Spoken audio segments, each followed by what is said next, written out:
Hello,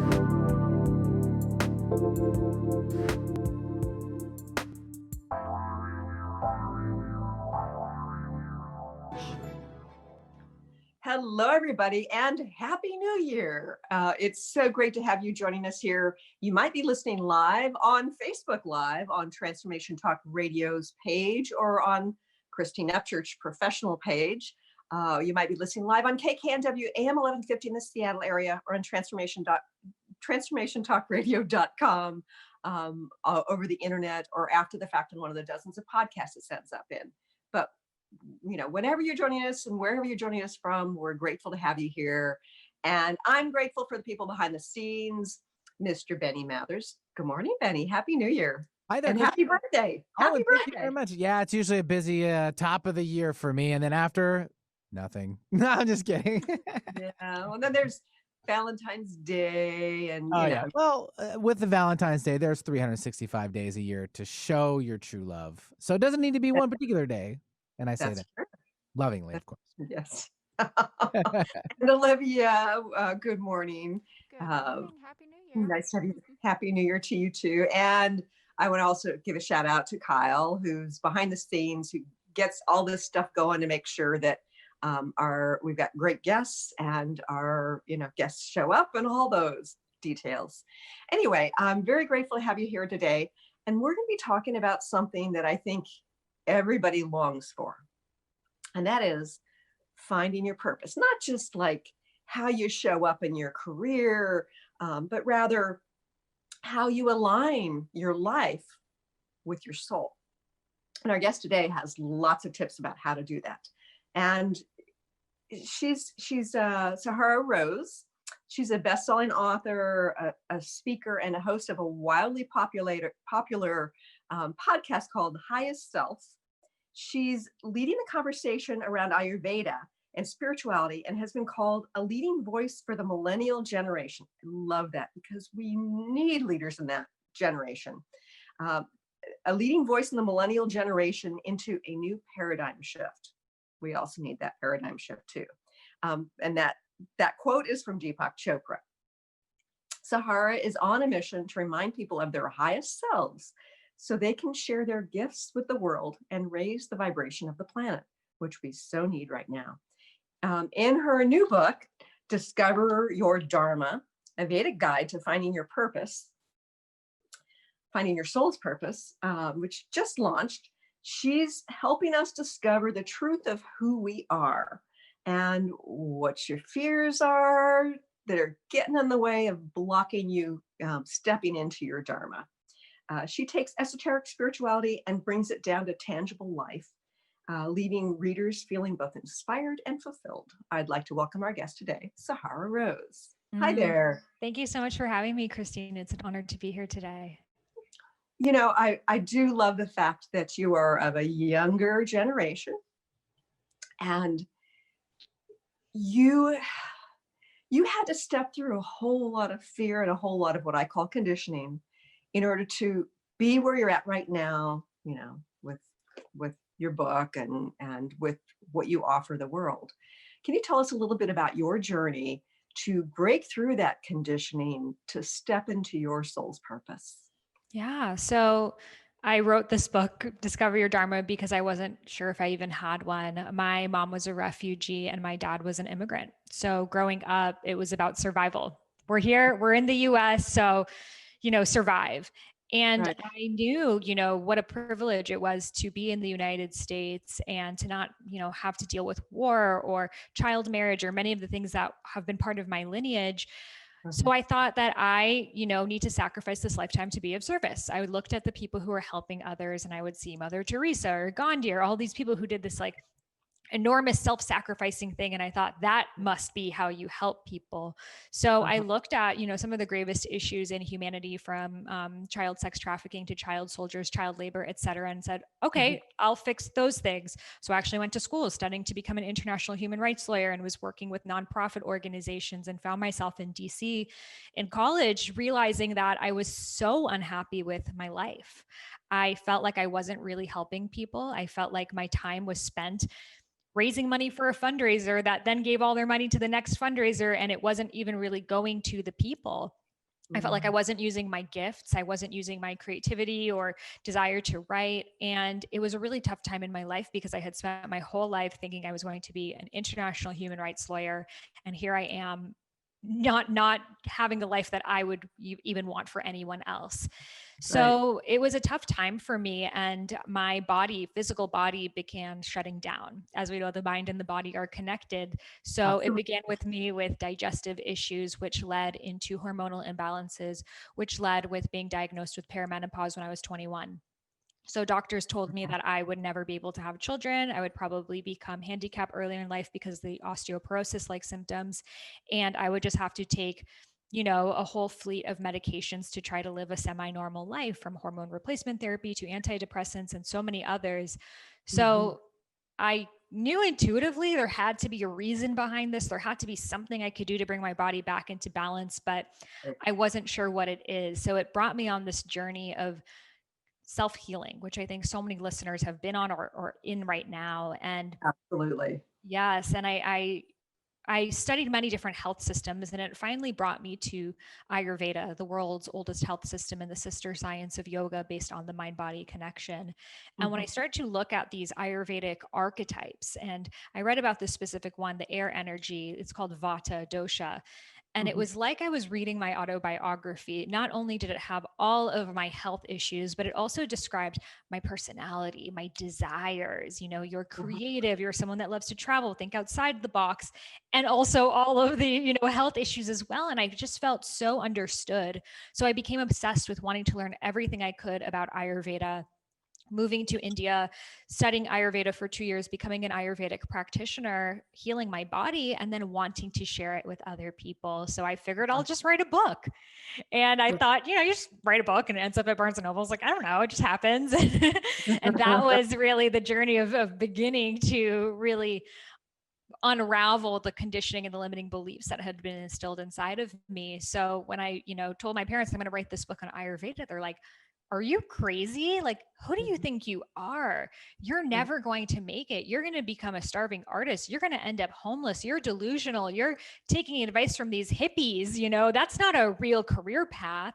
Sure. And it was a really tough time because, and it wasn't just a period of time, it was years of sometimes having the certainty of knowing that I went through these experiences to share them with others. And then other times looking at the world around me and seeing, life's tough, get a helmet. Everyone must, be doing something that they don't love to do. So I should probably stop believing in this fairy tale of following your dreams. And maybe it's like a Santa Claus story they tell you as a kid and you get older and no, you weren't actually supposed to do that. Right. So it was tough and it was a battle. And, eventually with my family, it got so bad that they threatened to disown me and I didn't have a relationship with them for 2 years because they were so angered and mostly scared. They were scared. They didn't know where this path was taking me. They weren't sure if I would end up, in a place that they didn't sacrifice all of this to go. And I think a lot of people can relate to, well, my family did this for me, or this is expected of me. And now I'm, sure, going another path and I'm not going to have their love anymore. So it brought me to this point of realizing that I'm going to either have to make myself happy or them, but it's not going to be both. And I knew that I don't want to live with that regret of wondering what if.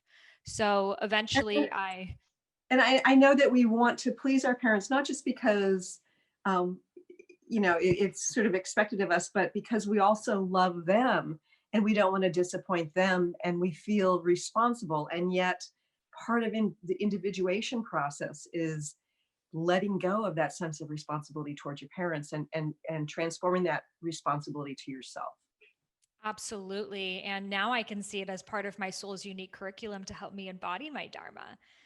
How much I had subconsciously been living for their approval, for their validation, for them giving me the gold star. And then here I didn't have it, but having to give that to myself, having to trust myself enough and have that belief, even when the people around me did not. And now I look at it as we are born with a Dharma, we're born with this divine soul's purpose, but our journey of our obstacles help us now embody that purpose. So I eventually wrote the book and got rejected by 30 different publishers who echoed back those exact same fears and doubts and concerns. And I kept moving through that. Eventually I wrote this book, Idiot's Guide to Ayurveda, which was published by Penguin. Met Deepak Chopra. He wrote the foreword of the book and have continued to now write 4 books and have, now 10 years later have shared this wisdom with so many people. But the question I kept getting was, how are you able to overcome those blocks? How are you able to get through it and really create this life where you're in full alignment with your soul's purpose? And that's what led me to write Discover Your Dharma.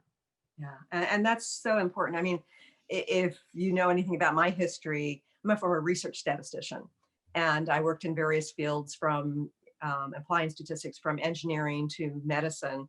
And I experienced the early stages of lymphoma, and doctors had nothing to offer me except what would ultimately be the beginnings of chemotherapy that I do the rest of my life. And so that made me search, and I ended up healing myself, which put me on the path I was meant to be on. Even though I was making a difference as a statistician, it wasn't connected to my soul. And so I think sometimes the universe gives us a wake-up call, as it did for you and as it did for me in terms of health. But I know of other people who've been like, they've gone through divorce and it's been their wake-up call, or they've gotten fired and it's been their wake-up call.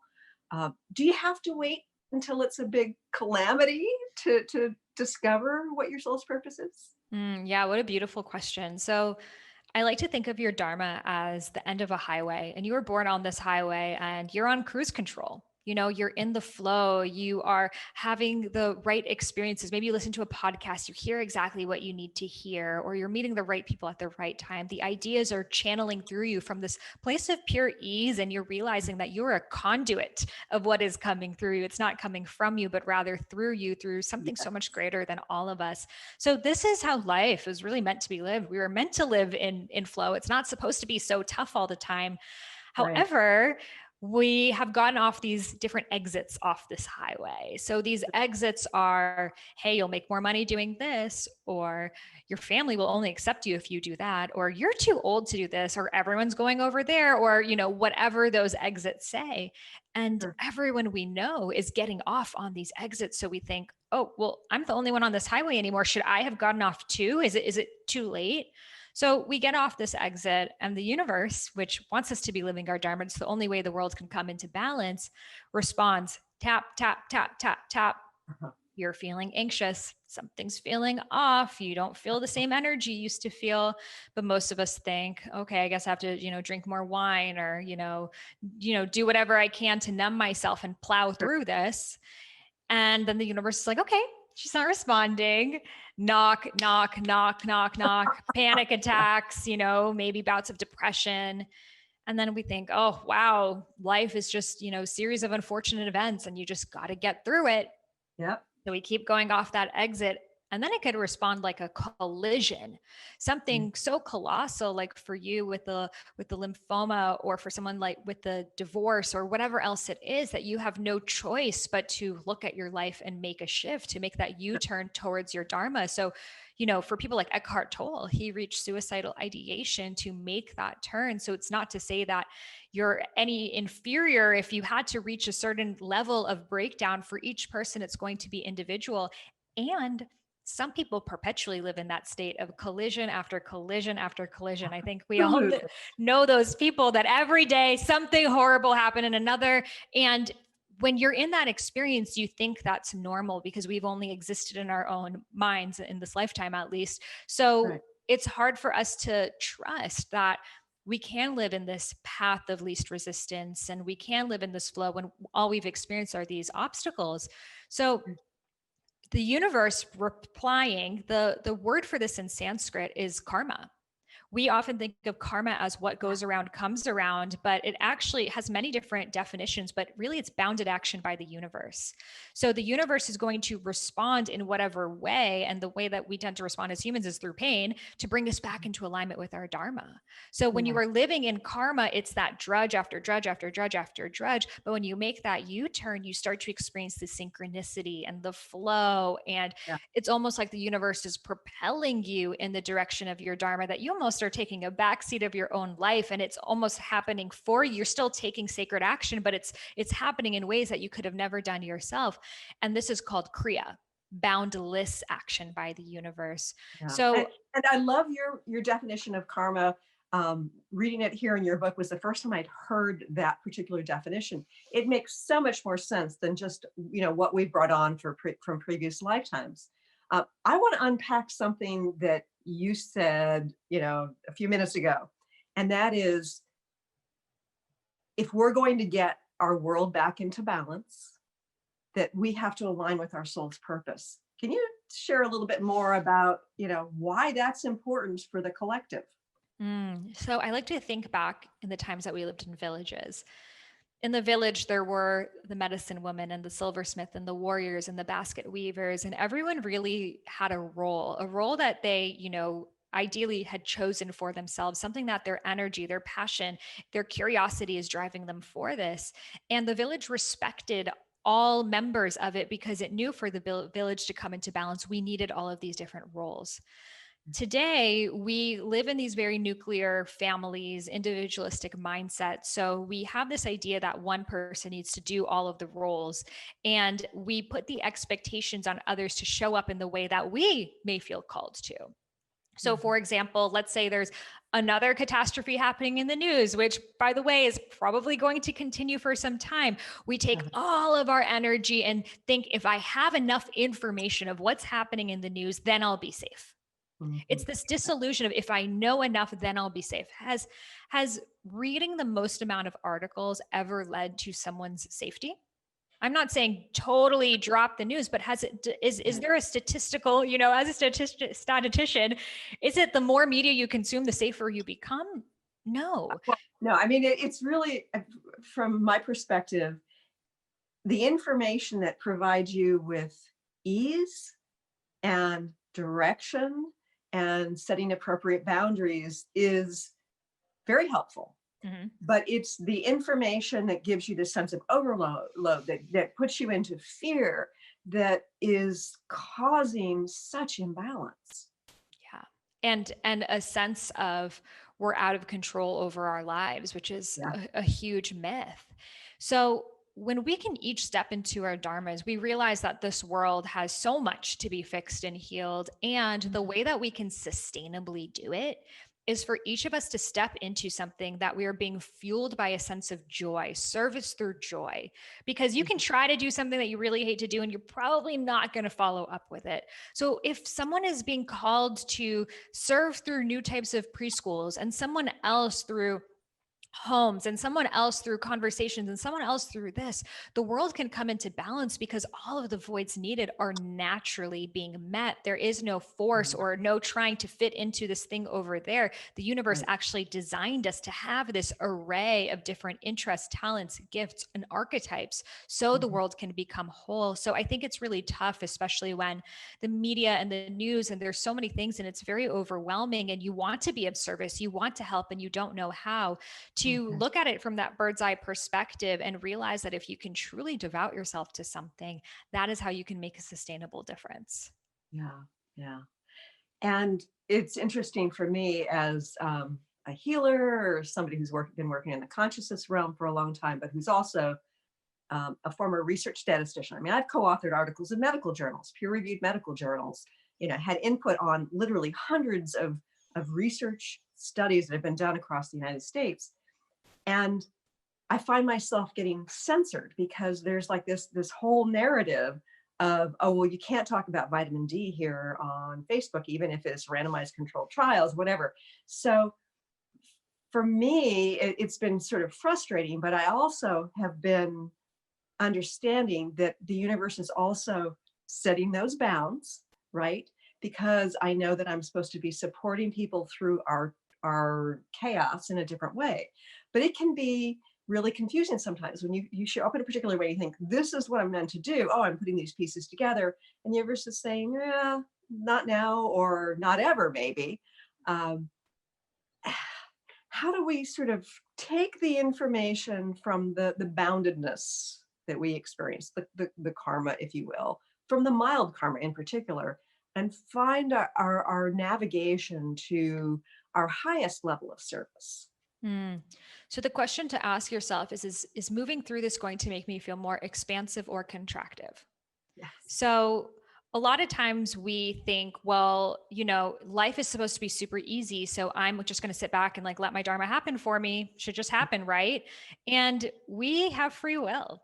Yeah. Not everyone's going to live their Dharma because most people are either not aware of it or aren't going to consciously continue to work for it. So I remember reading these books, many spiritual texts, I would say, follow the path of least resistance. And I was so confused because I was like, my mom wouldn't have left her country on foot in a war if she followed the path of least resistance, or a homeless person wouldn't have gone out of poverty if they followed the path of least resistance. So, how does this make sense? Don't we sometimes need to do the things that challenge us and are difficult for us? But also, life is meant to be lived in flow. And I really had a hard time understanding that. And an analogy that really came to me was, we're on this beach, right? So we're on the sand and our Dharma is out in open waters. And this is our fulfillment, the path of least resistance, the flow, all of the things that we know intuitively we can experience in this lifetime. But to get to those open waters, you got to go through the waves. Yeah. And those waves represent the limiting beliefs and the societal conditioning and the obstacles and the many times you haven't listened to yourself. And, the further off track you are, the bigger and more daunting the waves. So most of us, we try to get into that wave once and we're knocked back to shore. We try a second time, we're knocked back to shore. So we think, oh, well, these open waters must not exist because I tried 2 times and it wasn't there. And everyone we know is on the sand. Everyone says, you're right. Yeah, there's no open waters out there. All we've known is the sand. And you see your uncle who's like, I tried to make an band in college and we failed. So following your dream is not real. And you have all this evidence for it now. But something deeper within you knows that people wouldn't keep talking about this thing for so many centuries if it didn't exist. So what we get to do is we get to become a stronger swimmer. We get to learn how to navigate and dodge those waves. And maybe you go back and you get tools, you get your surfboard that could represent your breathwork practice or different spiritual tools that you've gotten. You learn how to navigate, dodge them, move through them until you find yourself in these open waters. And you're like, oh, this is the path of least resistance people were talking about. This is the Dharma. This is the flow. But sometimes to get to the path of least resistance, you first have to follow the path that you are personally the most resistant to. Mm-hmm. That makes perfect sense. I love that analogy. And I think about our conditioning as children, and with this analogy being on the beach, it's like, well, it's dangerous. There are riptides out there and there are big waves that can knock you over and knock you under. And it's safer to just stay in the shallow end. Mm-hmm. What are some of the signs that somebody truly yearns to get beyond those waves, to find that place of ease? So let's say you have this desire to write a book. You know that you want to share your story. You can see it on paper and the people reading it, but every single time you get to sit down on your laptop, there is this huge writer's block and all of these stories that say, you're not special, you're not important, you're not a good writer, you don't have time for this. So even though you want to write this book, you're just experiencing block after block after block, but writing this book is going to give you the ultimate expansiveness. Right. So this is an example of one of those waves, or a couple of waves that may be layers under each other, that you get to overcome to move you towards your Dharma because you feel expansive. Now, let's say the waves are, you're at this job that doesn't utilize your gifts. You're not even aligned with the company's mission. Even when you think about where you're going to be a year from now or 5 years from now, you're not even excited about that. And it gets tougher by the day, at conflict after conflict. You're just putting out fires all the time. You're low in energy. But you think, okay, if I just can get through another couple years of this, then I'll figure out what it is I want to do. Mm-hmm. That's an example of you're just moving towards continual contraction. You don't even like where that direction is going. So ask yourself, is moving through this going to give me more expansiveness or contraction? And I like to also tune into the body, like energy of what do these qualities feel like for me? So for me, when I tune into expansiveness, I think of my arms stretching out, my chest is open, I'm taking up space, I'm growing. And when I think of contraction, I I cover my chest, I cover my heart. I am making myself small. I feel like I've been, on an airplane for too long. So Uh-huh. tuning into those body senses of, okay, what are the things I'm doing in my life that are bringing me more expansiveness? And what are the things I'm doing in my life that are bringing me more contractiveness? Now, does this mean we don't do anything? We don't file our taxes or anything? No, we Yeah. still got, but I know me paying my taxes is going to lead to the expansiveness of me having a business. So it is Right. worth it for me. And So if we don't pay our taxes, it's going to feel overwhelming. jail And is going to feel pretty contractive. yeah, Yeah. yeah, yeah. And for me, when I feel like I'm on the right path, I feel this sense of ease in my body. It's almost like there's almost a sense of effervescence. And when something feels off, it's like I feel something tight in my solar plexus or in my throat chakra. Um, so I definitely agree with you about the physical sensations. And I think sometimes it's a little challenging to know, are we just taking a step along a stepping stone, and it's not the right place to end up, but it's the right step? Like, let's say you're in a career and it's not where you want to end up, but you think it's going to serve some purpose. How do you tell the difference between where you want to end up, and the step is serving you versus it's just going to lead you to that dead end or that karma? Mm-hmm. So I think of, different experiences in our lives having soul contracts being like time periods in which that thing may be in alignment for you. So, even projects, careers, jobs, relationships, they all have different kind of soul contracts. You could call it whatever it is that you want, time periods that you're feeling in alignment with it. So let's say you are, maybe you're interested in, I don't know, launching your own business, but you're not sure if right now is the time. You've never really had any experience doing it. You're not even sure if you want to make that risk quite yet. So a good first step for you could be to work for someone that has their own business, learn more about the behind the scenes, to, Uh-huh. start to get the ball moving in that direction, see if it's a fit for you before you quit your job and just try to make it. So this is an experience that maybe your long-term vision is not to work at this place, but you like the experience it's giving you. It's actually fueling your dharma. It's in alignment with your gifts, or it's taking you somewhere that you couldn't have gone without it. Now, let's say you remain at that job for the next 10 years and you went into it thinking it's going to be a temporary thing and you still don't like it, but you're afraid of leaving it. You don't know what else is out there. So now it's starting to feel heavy. You're starting to resent your job. You're starting to not look forward to every single day. And then you get on that karma cycle of it feels heavier, denser, denser, denser. So that's why the body awareness is really helpful of when is this starting to feel contractive for me? Is Uh-huh. this something that maybe I need to switch up my self-care routine? It's something interpersonal, or is this no longer a fit? And there's no perfect answer for that. It's very individual according to what's happening. But I do think it's important. I talk about these 3 ways to get to your dharma, and they're the leap. The leap is to make that big transition, which is helpful for some people. Some people need that element of risk. Some people are at a job that is so heavy for them that they don't have energy to, focus on what it is that they may be passionate about. So Right. the leap may be a good option for them, but for others, it's the transition. And the transition is maybe you launch your podcast and you start to build your audience and you build your voice, and maybe you get sponsors and you build it to a point that there's still going to be a leap, but it may be a 3 feet leap instead of a 30 feet leap. And then Right. the third is the accidental dharma. And these are the things that kind of knock on your door without you expecting it. So Sure. a story I share in the book was my friend's uncle was an engineer his whole life, and he was in his mid 50s, and HR where he worked said everyone needed to sign up for an extracurricular activity. So he just skimmed through it and he randomly chooses pottery. Had never done it in his life. He just kind of wanted to get it over with. So he gets on that pottery wheel and he feels his hand on that mud and it moving through his fingers, and he's creating things and he feels so grounded. And he's like, I love doing this. I need to do this every day. Uh-huh. So he starts showing up on his lunch break every day on that pottery wheel, making plates and bowls and gifting it to the people at the office. And soon they start buying it from him.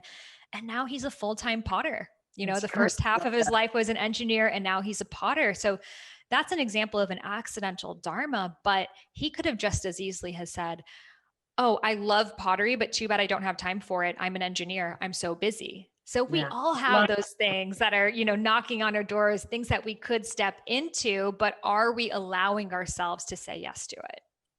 Love this. We have to go to a quick break, but when we return, let's talk about Ayurvedic doshas as well as the various archetypes and how that can help people find their dharma. Stay tuned for more with Sahara Rose here on the Christine Upchurch Show.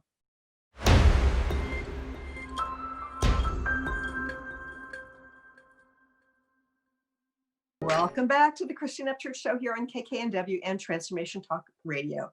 Not to mention Facebook Live if you're watching live. And by the way, I can't see your comments if you are watching live.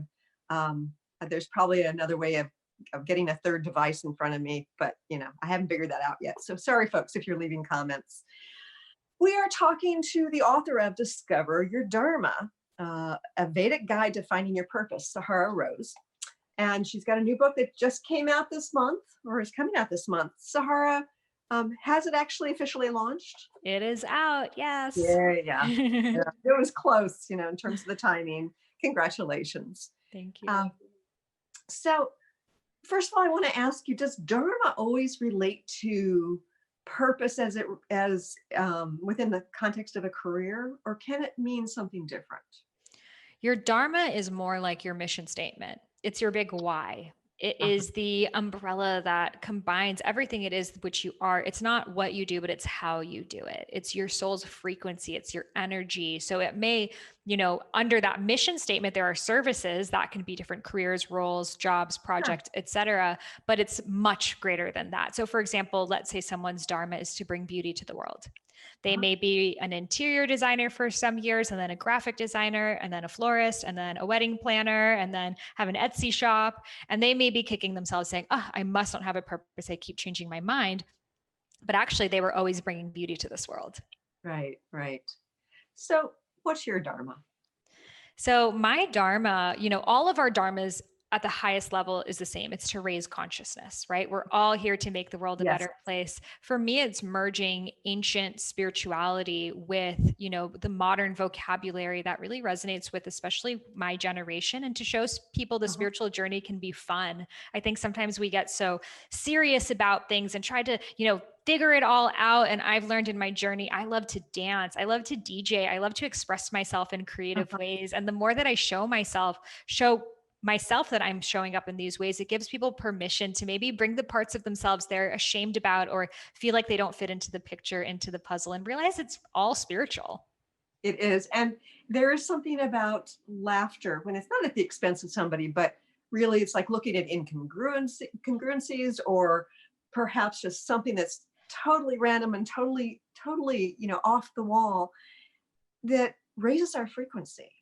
And laughter, it's obviously good for our bodies as well, but it does increase our frequency. As an energy healer, I'm very aware of frequency, and it can raise things. And when I teach in front of people, when I end up, saying something amusing, you can feel how the energy of the room shifts dramatically when people are laughing. It's like there's this ease that's brought forth that, I interpret it to be sort of people getting more into that flow state through laughter. Absolutely. It's one of the most expansive states that we can be in. It's our true nature of innocence, of play. I think so many of us have separated ourselves from that part of ourselves. But as children, we were always laughing. We were always finding things that were hysterical to us and letting ourselves be silly. And then we get so self-conscious later on in life. So as we, discover our Dharma, it's more of a remembrance. It's more of an unraveling and letting go of all of the conditioning and layers that you have held onto that you think are you, to remember the truth of who it is you've already been all along. Yeah, I love that. Okay, so can you tell us a little bit about Ayurvedic doshas and how they relate to Dharma? Yeah. So in my study of Ayurveda, I realized that these doshas, these archetypes, were so much more than just health. They're very helpful with health, nutrition, etc. But I was seeing that within them was a lens to look at your purpose. So these three doshas, or these archetypes, are Vata, which is essentially air energy, Pitta, which is fire, and Kapha, which is earth. So we're all a combination of all three, but in varying amounts. So this Vata, this air energy, is the energy of creation, ideation, channeling ideas. It's very connected to the upper chakras, receiving the idea through the crown, intuiting it through the third eye, giving it voice through the throat chakra. So Right. people who have a lot of this dosha are idea people. They're always coming up with, I'm going to do this and I'm going to do that. They love to think of branding and visuals and, expression. They're very energy sensitive. It's like very open to receiving. Yes. So that's actually part of their dharma. They are here to speak about the unseeable. They are here to be a bridge, to have a futuristic sense of the world, because they're really tuned into that subtle energy. However, their obstacle may be having so many different ideas that they don't know where to start, or starting a lot of different projects and not finishing it, or getting so overwhelmed by all of the steps that they end up stagnant. So when you are someone who has a lot of this vata air energy, it's, taking this idea that you've channeled through your crown, you've intuited through your third eye, you vocalize it through your throat, and now moving it into the fire, which is the next dosha, the pitta. So that pitta is the fire, the energy of transformation, of taking an idea and bringing it into form. So this is the energy of doing, like actually getting that thing done, which sometimes, especially spiritual people, are like, no, I don't want to do the doing part. I just want to come up with the ideas and, let it be done. So that energy of fire is that energy that makes you show up day after day, even when you might not feel super motivated. The energy to actually finish that book or bring that project off the ground. It's the energy which we bring it into the heart to find the passion, which is the ignition underneath the fire. And then it enters the solar plexus, which is the, digestion, transformation, assimilation. So people who have naturally a lot of pitta, they tend to really focus on one task in their lives and give themselves to it. So for example, Sarah Blakely, the founder of Spanx, she had this idea of Spanx and has committed her life to it. And this is just what she's doing, and is continuing to add fire. And she's obviously has different, versions of what she's doing within that. But that's really her one main purpose, where someone who has more vata may express themselves in a lot of different ways. So we see a lot of entrepreneurs, athletes, CEOs, lawyers, etc., have a lot of that pitta energy, because it's the energy of taking something and having leadership, managerial skills to getting it done. However, and we all have this aspect to ourselves, and when we get stuck there for too long, the doing, or people are expecting this from me, so I can't stop now, even if it's no longer serving you, it's no longer in alignment with your gifts. It may feel like you're holding on to this smoldering hot plate that's burning you, but you're like, but I worked so hard for it, I can't drop it, and it's burning your hand. We got to move into the kapha, and that is the earth energy. So the sacral chakra is finding joy, finding pleasure, taking that sacred pause, sometimes stepping away from that thing that you've just ushered into reality and asking yourself, is this now in alignment with my gifts of who I am now? Because you fundamentally shift as a person, taking an idea into action, right? Absolutely, yeah. So as we step into that sacred pause, we give space for whatever is next to come through. Maybe it is to continue on that exact same project and cycle through it again and again and again. Or sometimes you're meant to bring something to life and it grows its own legs and it has its own existence. So we can't know that if we don't get off the hamster wheel into the sacred pause. And from the sacral chakra, we emerge into the root, and that's the birthing. That is letting it become its own movement and having other people's dharmas get involved with it as well. One of the things I find so interesting about the order that you put those in and how you've connected them is I think in terms of energy, and I think about how our purpose right now on the planet is to bring through some of that higher frequency vibration, that light, sort of the air energy, and then bring it into our bodies and ground it onto the earth. So and then of course, as we do that, bringing it into our bodies, we have to take action in order to shift the world. But it's really about grounding the light all the way through our bodies onto the earth. And it's beautiful because all of these universal truths are always pointing to the same thing, that we are here to bring heaven to earth. We are here to be conduits of that thing. And whether it's Vedic teaching or shamanic teaching or light language or whatever it is that is your vocabulary according to your past lives and resonance and all of that is going to make, maybe different things relate to us more. It's really all the same fundamental truth. And what I love about the doshas specifically is it helps us see ourselves in these archetypes and see, okay, well, maybe here's a blind spot that I have been overlooking. So Yeah. if you're that pitta person, do you maybe become such a workaholic that you drop all things in your life? If you're vata, are you, chasing a million things and not really seeing anything to completion? And the kapha, the person who's very in the kapha dosha, tends to be a nurturer, tends to really, connect with people, care, hold space, that mama or papa bear energy, go one-on-one. So Oprah is a really strong example of this, that, even when Oprah is at the Staples Center with tens of thousands of people around her, she sits on a chair next to a person and has a really deep conversation to draw the wisdom out of them. So it gives us permission to really radiate as ourselves. And the shadow aspect, or the obstacle for the kapha dosha, is sometimes feeling so stuck where you are that you don't know how to change. So for example, like a mother who raised kids her whole life, and now the kids have gone off and she's like, I've just been a nurturer. I don't know what I want for myself, as well as setting boundaries. It can be really hard because kaphas know how much their love and their care and support, impacts other people, that they feel bad withholding any of it, but then it can lead to them, not taking care of themselves as well. You also talk about archetypes. How are they different from doshas?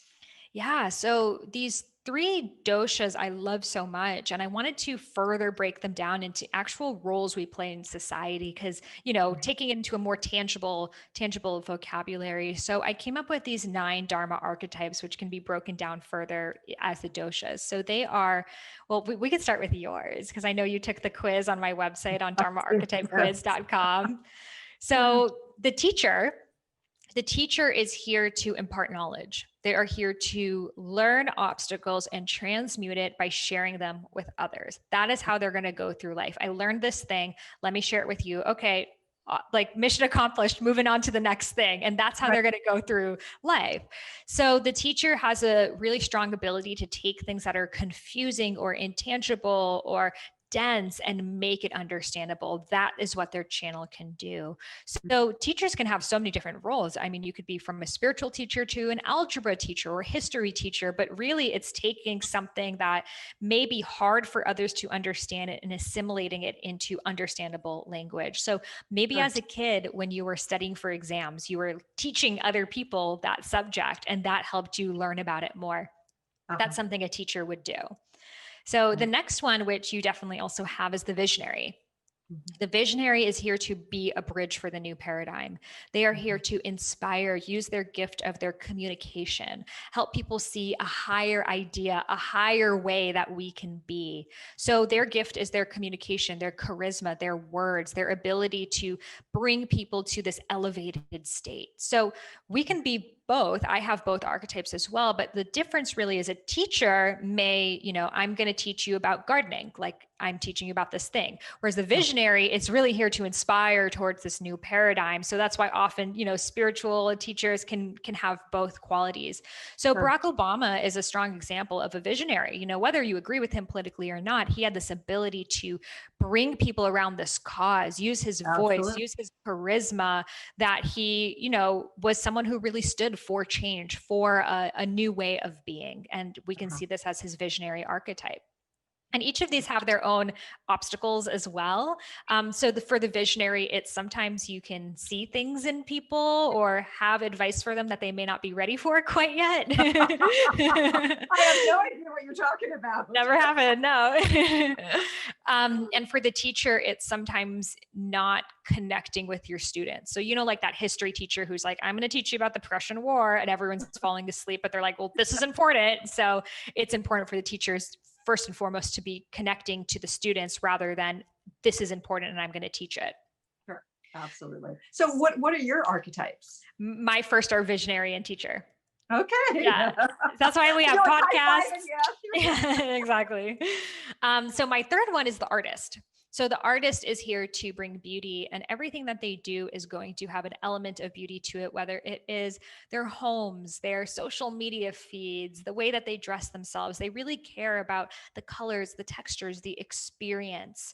So they look at life like all of these mediums in which they can create art from. They are actually receiving energy from a lot of different places, which is why they can make poetry out of a breakup, or, take things that people may not have noticed and create like an epic statue with them. So this is their artistry, and we need that. We've always had art in all civilizations, and it's still needed today. The obstacle for the artist is sometimes they can get very overwhelmed by all of the energies around them. They might need to shut themselves off from the world. They can also be quite disconnected from their bodies if they're just in their heads, and even struggle with manic depressive disorders, which, when we think of Frida Kahlo or Picasso or many of these great artists, we can see that this was a reoccurring issue. So it's important for artists to ground down to the physical too. And sometimes the artists can get quite addicted to the drama of life because they might create their best art from there. So it's also, dropping yourself from, my life needs to be in distress for me to create art, but I could also create art from a place of ease and joy. Mm-hmm. And by the way, I'm quite sure that's my third as well. So. Amazing. Just the same person. Love that. Okay, so, and again, I really want people to know how to get onto your website so they can take the quiz, because it's fascinating. What's your website again? Yeah, so this quiz is available for you at dharmaarchetypequiz.com. And so it's DHARMA and then archetype. dharmaarchetypequiz.com. And if you go on my website, I am Sahara Rose, you will find everything there. The quiz, the book, my Instagram, everything is just on my website, iamsahararose.com. Okay, great. Because I want to make sure people know that, because it's fun to take the quiz. And I have to tell you, some of the questions, it's like, well, I think I'm going to answer here, and then I changed my mind and answered something else. So it makes sense that we have more than one archetype. Totally. Yeah. And that's why the assessment in the book is actually a better way of doing it, because in the assessment, you're ranking them in order, because we're all of these archetypes in varying amounts, and certain stages of your life can actually bring up certain archetypes. So for example, having kids is going to bring up your nurture archetype, that Absolutely. You're going to be seeing the world from this lens. But then, when your kids grow up, maybe the artist comes up, or maybe the warrior comes up. So I find that typically your top two archetypes tend to really stay with you throughout your life, but the ones in the middle can really change in order, and tend to have one that's like your one that you really don't like to step into, but that's where your greatest work is. Interesting. Yeah. So, okay, I know that there are other archetypes. Why don't you talk about another one? And we're probably not going to get all the way through. Yeah. Fortunately, there's another place people can get that. Yes. So the other archetypes, just so people know, are the warrior, the entrepreneur, the researcher, the activist, and the entertainer. So for example, Christine, you definitely have the researcher in you. Earlier in your life, maybe if you took that quiz, that would have showed up as your primary one. But as you've continued to go on your dharmic journey, you've realized, okay, it's not my primary one, but it's definitely one I can tap into. So for example, Deepak Chopra is also teacher, visionary, researcher. So he is, showing people that meditation, spirituality, all of these things are real by backing it up with scientific research. And his greatest joy is to find more research that can prove these things and bring it to the science community. So that is his researcher archetype that's supporting his visionary and his teacher, but it's really creating his unique energetic signature. Now, someone like Tony Robbins is a warrior. So Tony Robbins gets everyone riled up and in their bodies and walking on hot coals. He's very pitta. So that's the transformation that he's going to get, creating that camaraderie, creating that really body experience. And then someone else like Caroline Myss, very teacher, that she's, breaking things down and creating these different frameworks and systems. So it's beautiful because we can see that spirituality, consciousness can have so many different textures to them. Now, there are people also like AOC, Alexandria Octavia-Cortez, who is was one of the youngest congresswomen, that she is also a warrior archetype, that she's showing up and, supporting the disenfranchised and being a voice for the voiceless and fighting that cause. We can see it's that warrior in her. Marianne Williamson, activist archetype. She is, she has the visionary, she has the teacher, but activism is really what she's bringing about. It's how are we going to change Sure. the world, society? So we can look at how these different archetypes support each other and put them together in the pieces of the puzzle into, if I know that these may be my top three, and for me, warrior is my last one, right? Like warrior was the one, like, I don't like confrontation. I don't like having to have a battle, but that was where my greatest work was, to be able to stand up for myself, to be in the fire. So it's not about just being in the archetypes that you are just the highest in, but it's also making sure you don't have a hole in your pocket that if you have to be in a warrior situation or a researcher or nurturer situation, you don't know how to be. So it's really making sure you can have, elements of balance within all of the archetypes, but let your main archetypes shine through. That makes perfect sense. And I know that over the course of my lifetime, I've had to nurture the warrior and give the warrior within me permission to set the boundaries and to, move forward in certain ways. Yeah. Especially because as women, we're taught, warrior is masculine. Don't be like that. You're going to be disliked. That a lot of us have a hard time stepping into that warrior energy. Absolutely. We're just about run out of time. In 30 seconds or less, do you have a message for our listeners and viewers today?